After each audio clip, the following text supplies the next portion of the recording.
My name is Aurora, 35 years old, and in my family's eyes, I have always been the failure. That evening, I stepped into the mansion spanning thousands of square feet where my parents were hosting their 50th wedding anniversary. Crystal lights sparkled against the simple black dress I wore, a deliberately modest choice. Before I could say a word, my sister Savannah spoke loudly enough for the whole room to hear.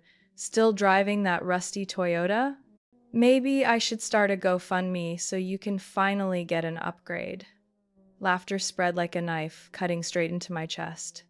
Every gaze locked on me, the same old poor, odd Aurora, nothing like anyone else in this high society family. But what they didn't know, only a few hours later, a special security officer would walk into the party and hand me a sealed envelope marked urgent from the Pentagon. Inside was a $12 billion contract between the US government and the company I had founded, Iron Shield Systems. I had stayed silent for 10 years, building an empire my family knew nothing about. And that night, every mask they wore came crashing down. Have you ever been judged just for how you look? Have you ever sat at a dinner table full of people sharing your last name yet felt like a stranger? Leave a comment if you've ever found yourself in the same place. Hit like and subscribe if you want to hear the rest of the story, because the unmasking that night was only the beginning. I grew up in a house of nearly 3,000 square feet in the western suburbs of Boston. High ceilings, mahogany-paneled walls, windows opening onto an English garden my mother paid staff to maintain every day. Outside was flawless old-world beauty. Inside were unspoken rules that could never be broken, and I never belonged. My father, Richard Cole, was a founding partner at one of the most influential law firms in the Northeast. Well known among politicians, he had advised major financial funds and frequently appeared at campaign events. My mother, Margaret, came from the old Winthrop line, a woman who always wore the right silk, spoke with the right cadence, and smiled from the right angle. To her, family honor was a crystal structure, and even the smallest scratch, like me, was considered a threat. I had one sister, Savannah. From preschool, she was called the pride of the Coles. She played cello, spoke French fluently, and never received less than an A. Savannah was born to follow the golden path: Westfield Academy, Harvard, then marriage to the heir of one of New York's biggest real estate empires. I once thought life might have been easier if I had been like her, but from the start, I had walked a different road. I didn't like gowns. I wasn't good at smiling politely when I disagreed. I spent hours after dinner dismantling old electronics to see how they worked. By 8, I could rebuild a broken fax machine into a miniature 3D printer. By 13, I wrote my first lines of code in Pascal, installing them on the family computer and locking my father out of his bank account for 2 days. Instead of being impressed, he barked, "You can't keep messing with nonsense like this. Cole women host galas, not code computers." That sentence became a label stuck to me for years. Whenever relatives visited, I was pushed into the kitchen or upstairs, while Savannah was presented in the center of the room like a princess returning from her castle academy. She wore Oscar de la Renta, smiled just right, and told the kind of stories people wanted to hear. I never did. On my 15th birthday, my mother hosted a tea party with Savannah's friends, none of whom were mine. I didn't get to pick the cake I liked, nor was I asked who I wanted to invite. When I asked my mother why, she said lightly, "You don't have the right people to invite, Aurora. That girl next door is not our kind."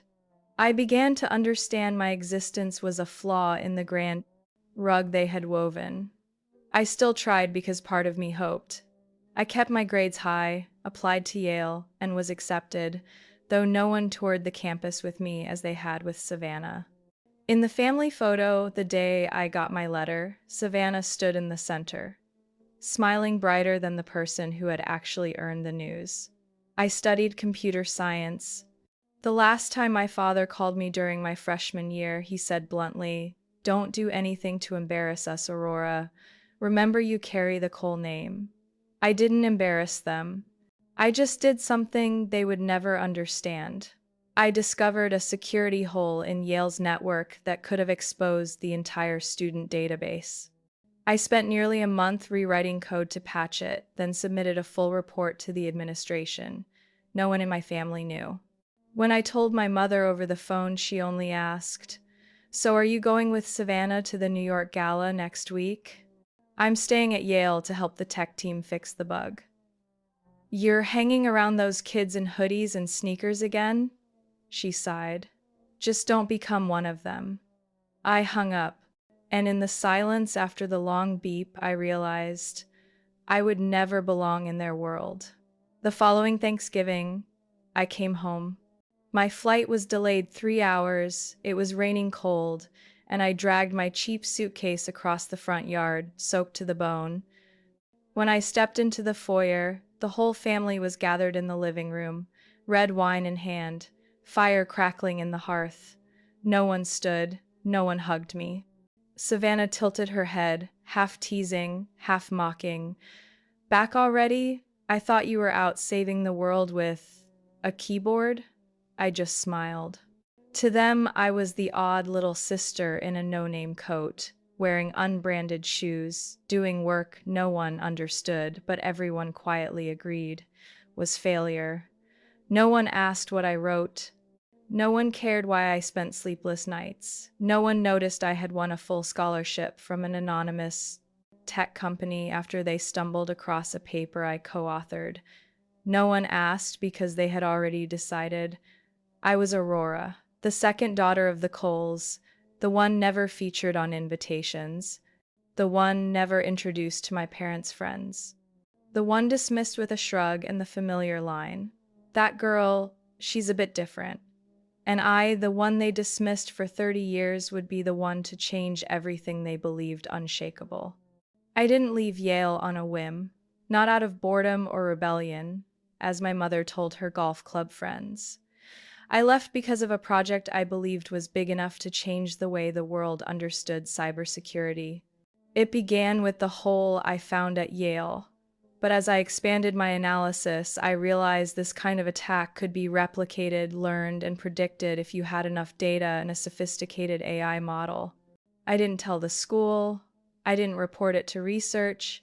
I quietly tested my idea with handwritten code because no one would lend me a strong enough server. I withdrew midway through junior year, packing in 2 days. My father called 3 times, but I didn't pick up. When I sent the official notice, my mother replied with exactly 3 words: utterly disappointed.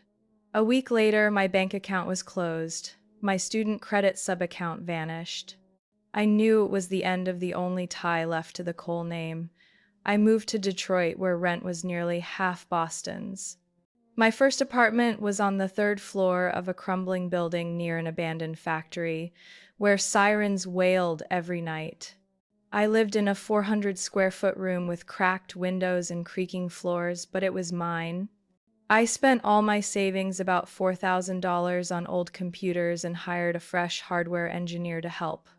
My first office was a converted storage unit with no heat, just a wooden table and the chair I had carried from home. Every day, I worked from 8 a.m. until nearly 2 a.m., leaving my chair only to pace the block so my joints wouldn't lock. Meals were makeshift: instant noodles, popcorn, and steamed rice for the first 3 months. I lost nearly 18 pounds without exercise. I thought I could manage, but when my 4th electric bill came in higher than I had budgeted, I faced 2 options: give up or walk into the social services office.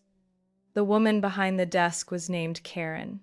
She didn't ask much, just looked at me with the kind of eyes that had seen hundreds clinging to their last shred of dignity. She quietly handed me a form. "You can get food assistance for 3 months if you don't have stable income yet. Use that time to figure things out." I held the EBT card like a stone. Not from shame, but because I remembered Savannah once saying at a cocktail party that people on welfare should have their IQ tested before being given taxpayer money. I had sat in rooms where those words drew applause. Now, I was the one they meant. I told no one. Not friends, not coworkers, not the few neighbors in that old building. I used the card to buy eggs, milk, frozen vegetables, and rice. I learned to cook enough meals for a day on $5. I didn't feel disgraced. I felt quiet, a kind of quiet that makes you hear yourself. The deeper I dove into the work, the clearer I knew I couldn't do this alone. I needed someone who could see what I saw when data turned into maps, when code became a shield protecting vital systems. I wrote emails to nearly 30 angel investors across the country. Most didn't reply. Some rejected me outright, saying they didn't invest in female founders without degrees. Another responded politely, "Interesting tech, but you should find a male co-founder to stand a chance." I wasn't angry. I simply noted each name, each response, marking them red. By month 6, I started coughing. Not fever, not sore throat, just a dry cough from sleeping on concrete floors too long. I had no health insurance, couldn't see a doctor, only took cheap meds from the corner store. Some nights I curled on an old blanket, coughing until I choked, still typing lines of code on the laptop at my feet. I didn't know if my idea would save anyone, but it was all I had left after everyone turned away. Sometimes I stared at the flickering screen and wondered, if I disappeared tomorrow, who would remember I existed? Not my father, who said on our last call, "The Cole name is not for failures." Not my mother, who cut me from Savannah's wedding guest list because we can't upset the image. Not Savannah, who emailed me a single line, "Hope you find meaning in life soon." That meaning sat on my keyboard every day, they just never cared to look. I met Thomas Reynolds on a Saturday afternoon while bent under a desk, trying to restore a hard drive for a client at the tiny repair shop down the block. When he walked in, I barely looked up, just called out, "Hello, if you need a machine checked, leave it at the counter. I'll get to it after this one." He didn't rush. Sitting on the old wooden chair beside me, he placed his laptop on the dusty desk and watched me. I could feel his gaze, not uncomfortable, more like he was evaluating, not the machine, but me. "I was told you're the only one in this area who can recover data from a burned SSD. His voice was low, gravelly, with a southern drawl. "This machine was once linked to an old encryption station. If I lose the data, I can't trace the path of a group that cost us lives." I looked up at him. Sun-worn face, a small scar on his left cheekbone, posture straight from military reflex. My gut told me he wasn't a regular client. "You served?" I asked softly. "3 tours, Middle East, retired, at least on paper." I opened the laptop, hooked it to the circuit board I had built, my eyes scanning flickering signals on the side screen. I said nothing, just worked. He asked nothing, just watched and waited. An hour later, I extracted encrypted logs from the damaged drive. When I handed him the USB, he didn't ask the price. "Where did you learn this?" he asked as he stood. "Self-taught," I said. "No one ever taught me these things." He nodded, not surprised, not doubtful, just confirming what he seemed to already know. "What are you doing with this talent?" "I'm writing a security system that can learn and react before attacks happen. I call it PredaNet. Sounds like what big companies claim to be building but never deliver. The difference is I don't have a board or PR department. Just a machine and a lot of sleepless nights." He stood still for a few seconds. Then he handed me a slate gray business card. No logo, no title. Just a name, Thomas Reynolds, and a phone number with no area code. "If you really have what you say, call me." 3 days later, I called. Not because I found the offer tempting, but because in his eyes that day I hadn't seen pity. I had seen something rarer in my life, trust without the need for proof. Thomas led me to an abandoned complex on the outskirts of Detroit, once an old military warehouse. The rusted steel door opened by fingerprint and biometric scan. Inside, I met people I would later learn had once been members of counterintelligence units, cyber defense, industrial espionage. They wore no uniforms. They didn't call each other by rank. Yet the atmosphere felt like a command center, quiet, focused, and absolutely disciplined. They didn't ask where I came from. They only asked, how many data streams can your Predanet network handle at the same time? If it receives abnormal signals from 5 countries within 3 minutes, how does it respond? I answered each question. No excuses, no embellishment. They nodded, and from that moment on, I no longer had to fight alone. Thomas secured a covert fund for me through an organization run by veterans. No banks, no official paperwork. In return, I would help develop the technology to protect civilian infrastructure and national data lines. No selling abroad, no sharing the source code with any corporation. Predanet began to shift from idea to living entity. I built machine learning models to analyze network data from millions of sources. The system didn't just identify DDoS or phishing attacks. It could detect metaphorical behaviors, unusual signals in real time, repeating patterns, subtle shifts in traffic flow, things people often ignored but AI never missed. I worked with people who had never appeared in newspapers, had no LinkedIn profiles, yet had knowledge and experience far beyond any professor I had ever met. They didn't need me to prove myself.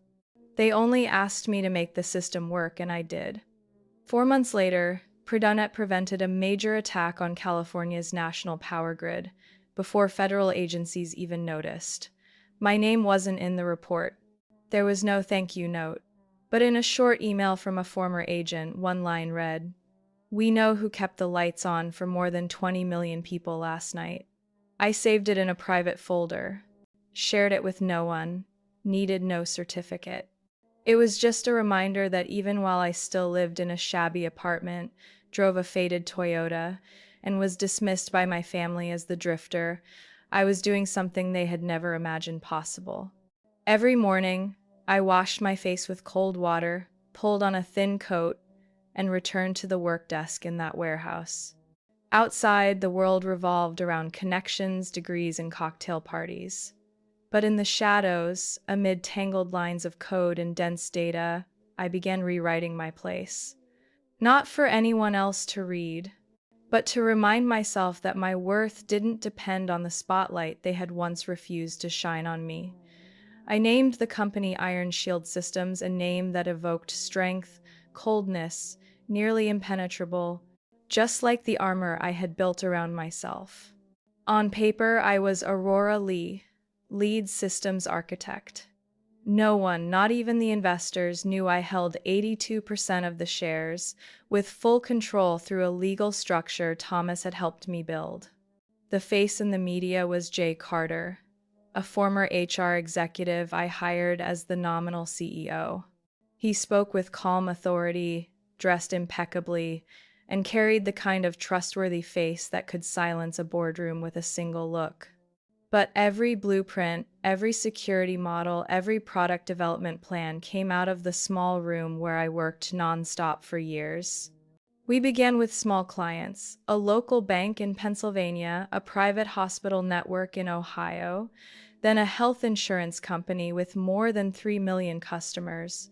No flashy ads, no mass hiring. Each project was a whisper passed along after a client's system detected a threat it had never seen before and stopped it before the attacker could breach. Data never lies. And Predanet, the AI core of Iron Shield, was trained to hear every faint sound in the massive flow of numbers most companies didn't even know existed. In just 2 years, we had more than 40 clients, all demanding the highest level NDAs, forbidding disclosure that they were even using our service because they didn't want to reveal they had been targeted. I agreed. The fewer who knew about Iron Shield, the more I could preserve my anonymity, we operated in silence, precise as laparoscopic surgery. Only those who scrutinized contract structures and cash flow closely would start to notice the name Aurora Lee repeating in internal technical memos. My family, of course, wasn't among them. To them, I still lived in a rented apartment, still drove the old Toyota whose brake pads I had replaced with the first bonus from a tiny startup years before. In my mother's eyes, I was the girl who refused stability, unmarried, doesn't know how to save, and always dresses like she's cleaning out a storage room. I didn't blame. Part of me even felt relieved being underestimated. It gave me the space to grow something they never thought of. Absolute freedom to define success on my own terms.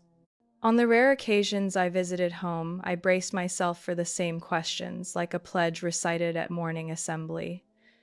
How long do you plan to stay at your current company? Still no progress in your love life? Your sister is taking the kids to summer camp in Switzerland. Do you want to join to relax? I would smile, answer with a few neutral lines, then steer the topic to food or the weather. One spring, during a family dinner at a French restaurant Savannah chose, my mother looked at me over her glass of wine and said in a near sympathetic tone, "You should try applying to real companies." I heard Apple is hiring mid-level engineers. I smiled, nodded. I'll think about it. At that moment, Iron Shield was negotiating with 3 divisions of the Department of Homeland Security for a project to protect the cyber infrastructure of the federal railway system. While I ate onion tart prepared by a celebrity chef, my phone buzzed with alerts from our internal servers stationed in 3 different countries. That night, a botnet from Eastern Europe had been stopped while trying to take control of Boston's subway control board, the very system Savannah and her family rode every weekend. She didn't know. No one at home knew. I stayed with them through dinner, paid the bill with a company credit card labeled Iron Shield DevOps expense, then returned to my small apartment, opened my laptop, checked the logs, and sent a thank you message to the night shift team. It was a double life, and I maintained it as meticulously as an actor playing 2 roles on one stage. J. Carter often told me, "You should step out. You're the one who built this. It's time to stand in front." I shook my head. Not yet. If I step out too early, they'll focus on my gender, my age, my looks, and forget what the technology is. Let the tech speak first. He no longer argued, because he understood. In a world where everyone shouts, some choose to whisper and still get heard. Months passed, and Iron Shield began receiving buyout offers. A Swiss telecom giant, a venture fund from Dubai, and then a discreet invitation from a tech alliance headquartered in D.C. I turned them all down, not because of money, but because I didn't believe any of them truly understood the essence of what I held. Predinet wasn't just a security tool. It was a system that could interpret the intent of intruders, learn from failure, and adjust its defenses in real time. It was something between artificial intelligence and survival instinct. And I, the aimless younger sister, was the only one who could steer it. My family didn't see that. They only saw me still driving an old car, still using a phone that wasn't the latest, still wearing clothes with no labels. And to them that meant failure. I didn't argue. I didn't try to prove anything anymore. Because I had chosen to live in the quiet where every word was stripped away, leaving only action. And every line of code I wrote each night was how I spoke, even if no one in my family ever heard it. I didn't need them to hear it. I only needed to keep the world running, while they still believed I was just scraping by. They called it the party of the decade. I had heard my mother mention it nearly a year before, when she began drafting a guest list, stretching 4 pages names printed on magazine covers, carved on bank buildings, seated on the boards of prestigious charities. My parents' 50th anniversary wasn't a family gathering. It was a declaration of status, a stage where every dress, every story, every glass of wine was chosen to say the Coles remained the symbol of order and achievement. I received the invitation printed in gold ink, sealed with wax, sent to the small office address where Iron Shield kept its technical headquarters. The writer was my mother, Margaret Cole, her handwriting so elegant it was almost cold. Attire, formal, no guests. It took me nearly 2 weeks to decide to go. Not because I wanted recognition, not to mock the years of dismissal, but because I felt it was time to see everything through the eyes of someone no longer waiting for approval from anyone. I chose a black square-neck dress, simple cut, Italian cashmere I had bought on a work trip to Milan, with no brand stitched on. Hair pulled back, light makeup, no jewelry except a small silver mechanical watch. The gift I brought was a bottle of burgundy red wine, vintage 1982, with no label. The kind only true connoisseurs would recognize. I placed it in a plain brown paper bag, no ribbon, no sender's name. My Toyota slipped between luxury cars waiting at the mansion gates. When the valet asked if I needed parking assistance, I nodded, ignoring the look he gave as I stepped out. To him, I was just a guest of little means. When I entered the main hall, the room glowed under dozens of crystal chandeliers. Women in pearl gowns posed for photos against a white flower wall. Men sipping champagne while speaking in phrases like successful IPO, profit margin, and Q4 growth. I had barely taken 3 steps when Savannah's voice rang out, loud enough to turn heads nearby. "You made it?" She flashed a flawless smile, eyes sweeping me head to toe without hiding it.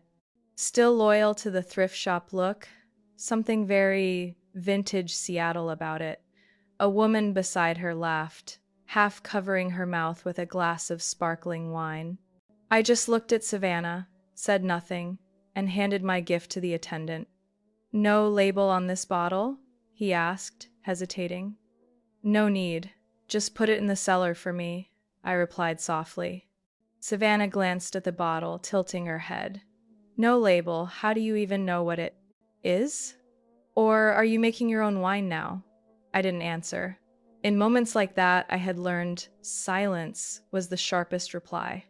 The party was exactly what I imagined, or rather, what I had always been excluded from. Groups clustered, trading stories meant only for each other. My name wasn't on the list of those introduced to VIPs. I stood by the drinks table, listening to them talk about Ivy League schools, beach houses, investments in the Upper East Side. Melissa's son just got into Yale. A woman in a champagne-colored gown bragged, pride plain on her face. Savannah said her sister used to study there but dropped out. Another chimed in, voice lowered as if sharing an embarrassing secret. "Oh? Really? Why leave Yale?" "Apparently to do some tech thing, a startup. Failed, I think." I turned away before hearing more, not because it hurt, but because now those words were just noise outside bulletproof glass. Dinner was served in a side banquet hall with vaulted ceilings, dark wood paneling, and heavy silk drapes. I was seated at the secondary table, next to a paternal uncle I hadn't seen since high school, and an elderly couple I assumed were my parents' golf friends. Savannah and her husband sat at the main table, beside my parents. That entire table looked like a staged photograph meant to appear in the glossy pages of an elite country club magazine. When the main course was served, grilled ribeye with green peppercorn sauce, my mother glanced at me, her eyes polite yet distant. "What are you doing these days, Aurora?" she asked, her tone as if to prove she hadn't completely abandoned me at her own party. "I'm still in the field of system security," I replied simply. "Still some kind of technician position, isn't it?" My father cut in, squinting over his glass of wine. "Have you ever thought about moving into management?" I smiled, but didn't answer. Savannah turned toward me, resting her hand on the squint table, as though about to share something intimate. "You know, last week I met a recruiter from Morgan Tech. They said they're short on data analysts. If you'd like, I could recommend you. Steady pay, Midtown office. Thanks, I said, setting down my knife. I'm fine where I am. As long as you're happy, she replied with a shrug, then returned to her slice of beef.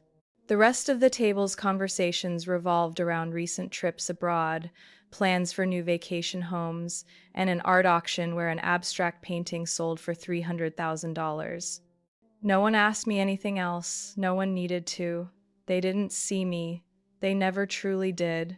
I looked around the room, light glinting on crystal glasses and long rows of candles, then toward the glass doors where my reflection shimmered faintly.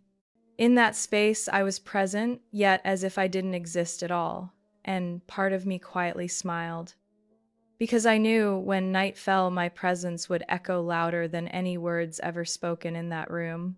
I had just placed the napkin on my lap when Savannah lifted her head from her glass of wine and smiled. Her smile wasn't exactly friendly, but polished enough to blend into the refined atmosphere around the table. "You still live in that place on the east side of Seattle?" she asked, her tone casual, though her eyes deliberately flicked toward the others. "The one you once said had 3 floors but no elevator?" I slowly cut a small piece of braised rib, keeping my breathing even. "Yes," I replied, setting down my fork. "It's quiet and close to the park. I like it there." Savannah nodded slightly, smoothing a hand over her neatly curled hair. "Oh, I thought you had moved. With a steady job, even if not a high-level one, surely you could upgrade a bit by now." A few chuckles drifted from across the table, where some of my mother's old friends were refilling their glasses. No one said anything outright, but their sidelong glances carried plenty. I didn't react. I didn't return a polite smile. I simply lifted my glass of water and took a small sip. "Oh, by the way," Savannah suddenly leaned toward me, her voice light as air yet loud enough for the whole table to hear. "Someone once told me, didn't you sign up for food stamps at one point? I think you even said you lived on rice and canned noodles then, didn't you?" The table fell silent. The clinking of silverware against plates dwindled. My mother's eyes drifted from her glass of white wine, slowly turning toward me as if unsure whether to intervene. My father furrowed his brow but stayed quiet. Savannah's husband kept cutting his steak, as if her words were nothing more than subtitles passing across the screen of his life. I lifted my gaze to my sister. Her gray-blue eyes glimmered with a petty flash of triumph, like a child who had just sunk the last marble into the hole. I set down my glass of water, unhurried. "Yes," I said calmly. "There was a time I lived on food assistance. And you know what?" I paused, meeting her eyes directly. "That's when I learned how to make a nutritious meal for $4. Quite a skill, isn't it? Very practical." No one laughed. Savannah blinked. She hadn't expected me to so easily own what she thought was an unshakable stain. "Of course," I continued, my voice light as a breeze, "there are people who've never had to choose between paying the power bill and buying cough medicine. They think such things only happen to other people, until one day they are the other people." I noticed my mother slowly turning her wine glass, eyes lowered to the tablecloth, as if studying an invisible crease. My father leaned back, hands folded over his stomach, silent but wary, like he was bracing for an unwanted defense. Savannah forced a smile. "That's not what I meant. I just thought, it's admirable you pulled through." "Of course," I nodded. "Because if I hadn't, I wouldn't be here tonight to enjoy this meal, would I?" By now, some of the guests were exchanging glances. No one laughed anymore. No one spoke up for me, but neither did anyone clap for Savannah. The air grew heavy, as if a small bolt of lightning had cracked across a clear sky. Everyone sensed something unusual was about to happen, but no one dared name it. I looked around the table, faces carefully made up, gowns chosen for the right light, jewelry selected to convey the right social message. They were all the same silence, the same suffocating politeness. And the strangest part was they didn't realize their silence said more than any words ever could that night. I don't mind, I said, turning back to Savannah. Actually, I'm quite grateful for those days. Thanks to them, I learned the value of every dollar, every hour of work, every person willing to help without asking for resumes or social circles. I lost many things, but I never lost myself. Savannah froze. Perhaps her mind was racing to adjust the scene. But the story was no longer in her hands. I noticed an older woman, one of my mother's friends, quietly set down her knife, glance my way, and give the slightest nod. Not an open endorsement, but not a denial either. I went on with dinner as if nothing had happened, cutting each slice of perfectly cooked beef, chewing slowly, savoring the flavor of black pepper and butter. I ate as though I were alone in my small Detroit kitchen, under the dim light of a desk lamp with the hum of my computer in the background. No audience, no rival, no prejudice could reach me there. Savannah eventually turned away. Her posture stiffened, her movements mechanical. But I knew she had heard every word, and I also knew what was about to come would stay with her for a long time. Because in just a few hours, this table, this mansion blazing with lights, this world they thought they controlled, would have to change the way they looked at me forever. I didn't need revenge, I didn't need to raise my voice. Everything I needed was already inside a cream-colored envelope, being carried by internal courier to the very front door of the Cole estate, stamped with the line, "Confidential to be delivered by hand only to Miss Aurora Lee." And according to the notice from my office, that package had just been signed for, at 7:28. I hadn't yet set my water glass down when a man in a black uniform, badge pinned to his chest, strode into the banquet hall. No one knew who he was, but his firm steps, sharp gaze, and the large envelope marked in red, "Top Secret Urgent," silenced every laugh in the room.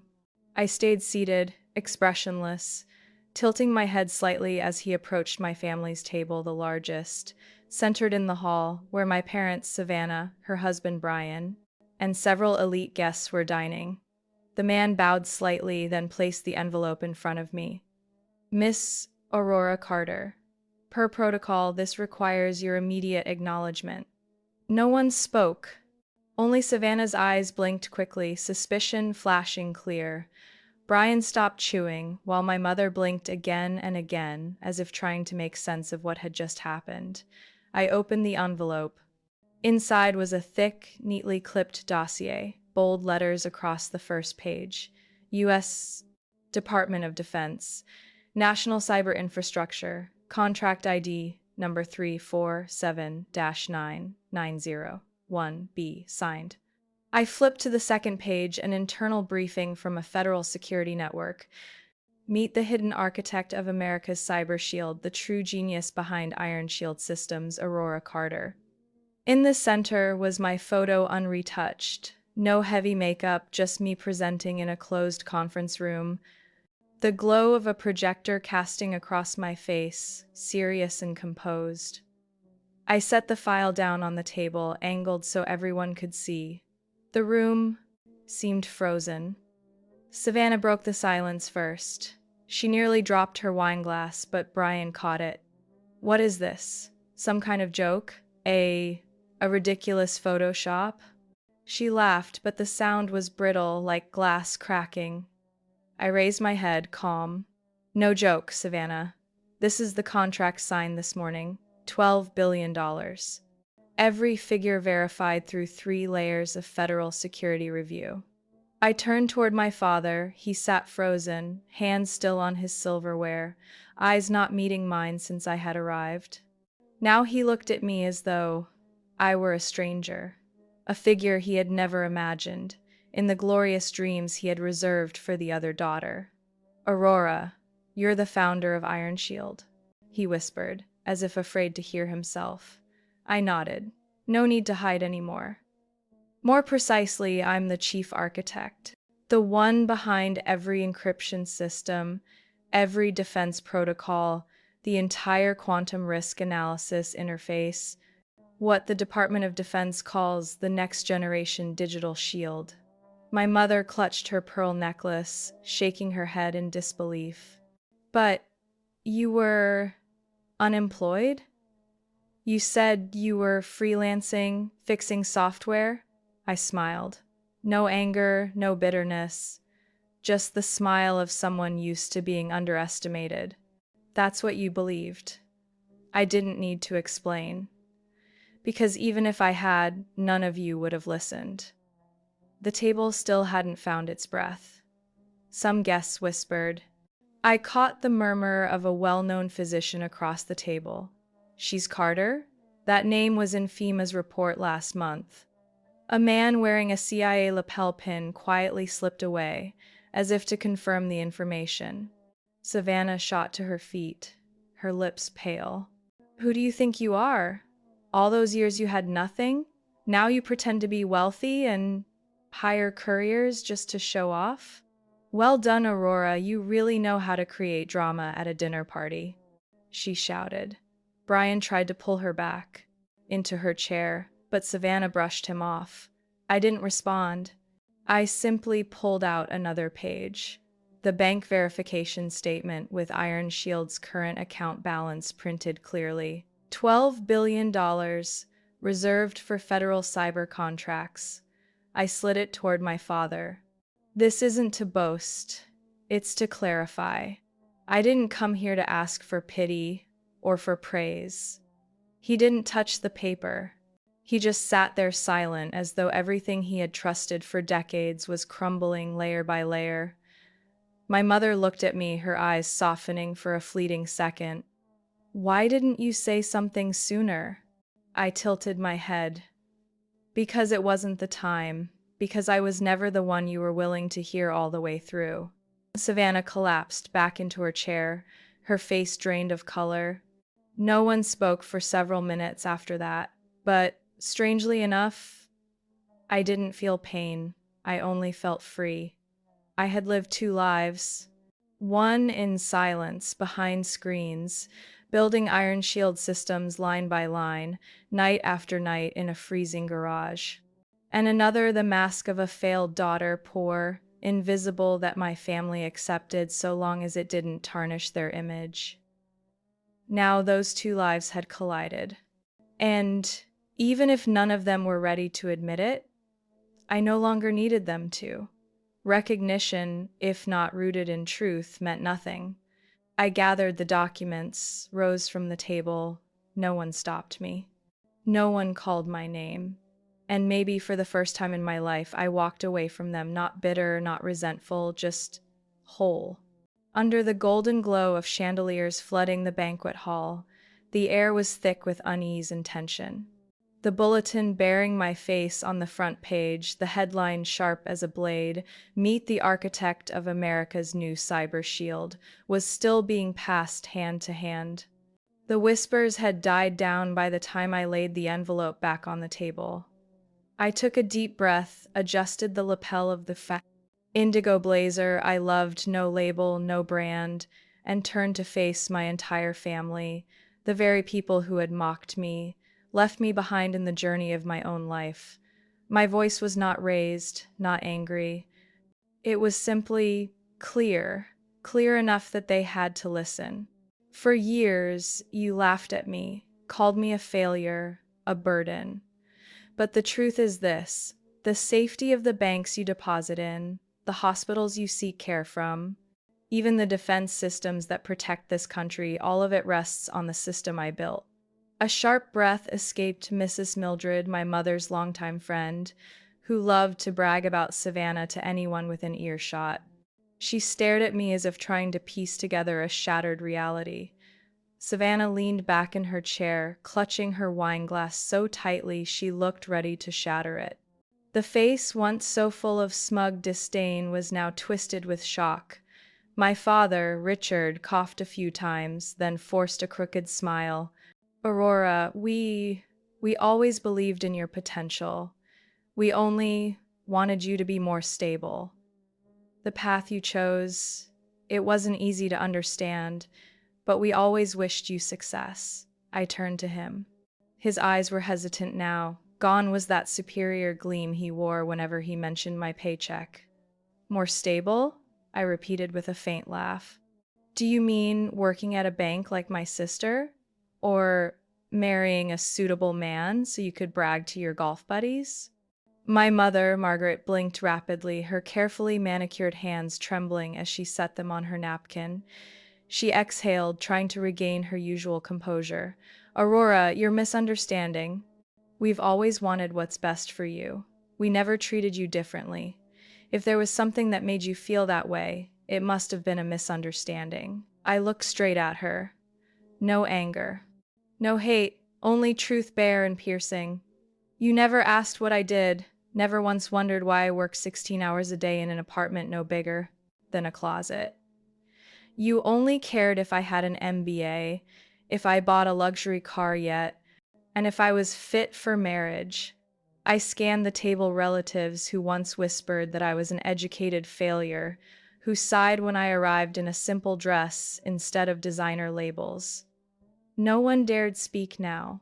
The silence was no longer indifference, but cornered. Not one person in this family ever asked me what I loved, what I dreamed of, or why I chose my path. You didn't want answers. You wanted labels, something to parade, to keep up your illusion. I saw my mother's eyes flicker. She glanced toward Savannah as if seeking backup. But Savannah was busy battling her own tangle of envy, humiliation, and disbelief. Savannah finally looked at me, a bitter smile on her lips. So what now? You plan to lecture us like you're some national hero? I looked straight at her. No anger left, only relief. She couldn't hurt me anymore. I don't need anyone's approval. I just need to stand here in the truth you've avoided for too long. And if tonight means anything, it's to remind you that arrogance can't cover emptiness. My father shot to his feet, his face red. You're insulting your family, Aurora. This is not the place to, I cut him off with a steady gaze. No, it's precisely because this is family that I'm speaking. Because if not here, then nowhere else would you ever listen. I turned to the guests holding their breath, including a senator who once declared that cybersecurity is something women will never grasp. Now looking at me with unease mixed with embarrassment. A faint camera click echoed. Someone had captured the moment. A few guests picked up their phones, pretending to check messages, hiding their faces instead. I didn't care. I looked at my mother, the one who gave me a cookbook instead of a computer when I won a programming scholarship. I looked at my father, the man who said, girls shouldn't touch technical work. It makes them look rough. I stood tall, the light brushing against my loose hair. No sparkling jewelry, no stilettos, no heavy makeup, just me whole in my truth. I don't need an apology. I just need no one else to grow up in their own home feeling like the extra. Then I sat down, sipped my water, while the room still reeled from a blow it hadn't recovered from. I didn't need to shatter this party. The truth had already done it. In the suffocating air after my blunt confrontation, with every layer of hypocrisy stripped bare, my father, the man who never once got the title of my work correct, broke the silence. He gently set his glass down, leaned back in his chair with a face caught between confusion and calculation. My dear, I think it's time our family moved past these misunderstandings, he said, voice low, more like he was negotiating a contract than mending a relationship. I have some ideas. If you're willing to collaborate, we could expand my current business into technology. Just a bit of strategic guidance from you, and I'm sure we could.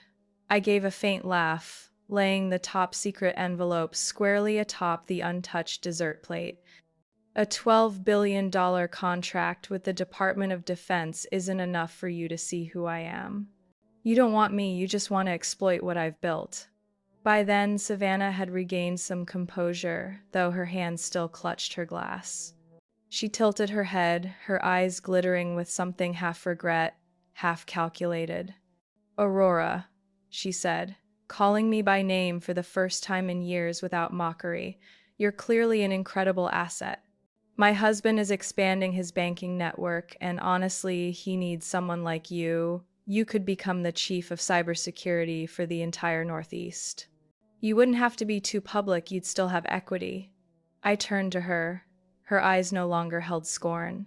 They brimmed with the scheming of someone used to thinking the universe revolved around her, only to realize the sun did not. You want me to consult for a man who's never even met me, just because he's your husband and wants to borrow my name to boost his? Savannah pressed her lips together, silent. I drew in a steady breath, resting my hand on the table. My voice was not angry, just still, like a lake after a storm. If anyone here thinks I came back to hand out opportunities, I'm sorry. I didn't come for revenge. I came to set boundaries. My mother, silent all evening, finally spoke, her voice trembling. We're family, Aurora. No matter what happened, family still matters, doesn't it? I looked at her. The woman who once only cared which dress I wore, what car I drove, whether I had a proper boyfriend yet. What does family mean to you? I asked, my tone not loud but sharp as glass. Is it when you told friends I was still finding direction while I was working with NSA and the Pentagon? Or when you asked me not to post about my work because it didn't fit the family's image? She didn't answer. She turned away, eyes brimming. But I knew better than anyone. Those tears were from shame, not remorse. And then, as if a door had been thrown open, a chair scraped softly at the far end of the table. Emily, my younger cousin, Aunt Marjorie's daughter, stood. Her light brown hair tied low, her glasses catching a faint reflection, her eyes glistening with emotion. Aurora, she began, her voice trembling. I've followed every step you've taken all these years. I know you don't post much, but I've read the trade journals. I know who you are. The whole table turned toward Emily. Most barely remembered what she studied or where she worked. I studied cybersecurity because of you, she continued. In a family where people only talked about money and appearances, you were the first who made me feel like loving code, loving systems wasn't strange. I was stunned. I haven't had many chances to say it, but every time classmates teased me as the small-town IT girl, I thought of you. And I thought, if Aurora could stand through all those looks, then so could I. Emily bowed her head, then sat back down. The table was dead silent. No applause, no interruptions, as though everyone was witnessing something rare and pure bloom at a table otherwise built on pretense. I smiled at her. Thank you, Emily.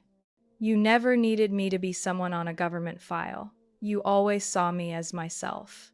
My father cleared his throat then, looking restless now that the conversation had slipped out of his control. Come on, he said, turning back to me. Didn't you say you'd stay in touch? Then start by helping us think through a strategy. No. I cut him off, locking eyes with him. Staying in touch doesn't mean letting you or Savannah exploit my name. I rose, straightened my collar. From now on, any respect I receive will come from who I am, not from the number in a contract or the headline in a paper. A breeze slipped through the open doorway behind me, stirring the curtain. In that moment, I felt as though I had lifted away a mask I had worn for far too long. Emily's eyes shone at me, while Savannah dropped hers. I wasn't angry at anyone in that room, but I was no longer willing to let any of them walk into my life with the dirty shoes of arrogance and pretense. I walked slowly toward the door. No one stopped me. No one had anything left to say. And I knew finally, without shouting, without proving anything more, I had stepped out of the gilded cage of my family with the pride and autonomy they once tried to crush. Under the gentle autumn sun, falling across the stone steps of my new research center, the Aurora Foundation, I stood, holding my opening speech in hand. But my thoughts weren't on figures, plaques, or applause to come. I was thinking of the 13-year-old child who had been mocked for teaching herself programming by dismantling my father's old computer then scolded for breaking expensive things. I was thinking of those dinners where the only questions directed at me were, "When will you find a stable job?" Or, "Why don't you dress more like Savannah? Look at her, she's perfect." And now, at the headquarters valued at $300 million, I didn't need to prove anything anymore. I only needed to build as I always had, not for fame, but for the young girls, the American veterans returning with calloused hands and unrecognized dreams, the people shoved aside as not enough or not the right fit. I named the organization after the name I once felt estranged from. Aurora, no longer mocked as the weird girl in the basement at family parties, but a symbol of a new dawn. News of the Aurora Foundation spread through trade journals. Local TV came to interview. Conferences invited me to speak. But I declined most invitations. I still lived in my modest apartment in Arlington, still walked to the lab, still wore old sweaters and sneakers. Someone once asked me, why not move into a Manhattan penthouse or a Napa estate like others in your league? I smiled lightly, because nothing compares to waking up, making coffee in your own kitchen, and writing code for people who were once dismissed like I was. The family began to change, though not all in the same way. My mother became more proactive. She sent emails, no longer filled with reminders about manners or complaints about me being too withdrawn, but with genuine questions. What field are you researching now? I read about a young girl interested in cybersecurity. Should I send her application to the Aurora Foundation? I didn't respond right away, but I noticed. I saw she was trying not to control or rewrite the past, but to learn how to listen, something she had missed for 30 years. My father spoke less. Whenever we met, he often told stories of his early years starting his own company, then softly added, I think if I'd had Aurora beside me back then, the company wouldn't have failed. I couldn't tell if he said it to soothe or to show respect, perhaps both. And Savannah, she called me more. Not to talk about feelings, but about business. She suggested media tie-ins between Aurora Foundation and my husband's bank, or if you keynote at Conference ABC, you should dress in this style so the press can highlight it better. I politely declined. Not harshly, just firmly enough to keep boundaries. After all, I understood for Savannah everything was a stage. But for me, value didn't lie in camera lights. I kept her where she was still part of the family, but no longer with power over me. One day, while I was teaching a group of high school girls how to set up firewalls, Emily visited. My younger cousin, who once secretly sent me a letter in college saying, I think you're a superhero, even if the family doesn't get you. That day, Emily was no longer the timid girl. She wore a white lab coat as a final-year medical student, standing in the lab doorway with a proud smile. You know, she said, I just got selected for a research group on AI for cancer diagnostics. And the essay I submitted for the scholarship was about Aurora, the one who taught me women don't need permission to be great. I said nothing. I just opened my arms and held her tight. In that moment, I felt every year of being misunderstood, isolated, labeled as the odd daughter. All of it had purpose. At Christmas, the family gathered again. I came not out of obligation, but because I no longer feared that long dinner table. I brought Emily and 2 veterans who had won startup grants from the Aurora Foundation, and they were welcomed. My mother placed a hand on my shoulder as I entered the kitchen, the place where, all through my youth, I was only sent to wash dishes. You don't need to help, dear. Savannah and I have it all covered, she said. I looked around. The kitchen was no longer a place of judgment, but of sharing. That evening, to soft Christmas music, I slipped a piece of paper from my coat pocket, not a contract, not a speech, but a line I had scribbled one weary night in that cold garage years ago. I will never need anyone's permission to shine, and one day I'll help others light their own. Now, I wasn't just living that line. I was spreading it. The press called me the hidden architect of America's cyber shield.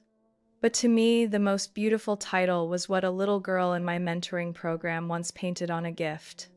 Aurora, the one who proved our worth is never in someone else's hands. And I smiled not because of recognition, but because I knew at last I had created a world where no one would be underestimated the way I once was. A world where success isn't measured in money, but in the doors opened for the next person. If you've ever been judged just for looking simple, if you've ever sat silently in a room full of people but felt unseen, then maybe you understand me more than anyone. I don't share this story to boast, nor to seek revenge. I share it because too many like me once believed silence was the only way to survive family and society. But sometimes you have to stand not to prove them wrong, but to remind yourself that you deserve respect not for money, not for titles, but for who you are. What do you think of my story? Have you ever been underestimated by family or society simply because you chose a different path, slower, with less spotlight, but more real? I'd love to read your thoughts in the comments below.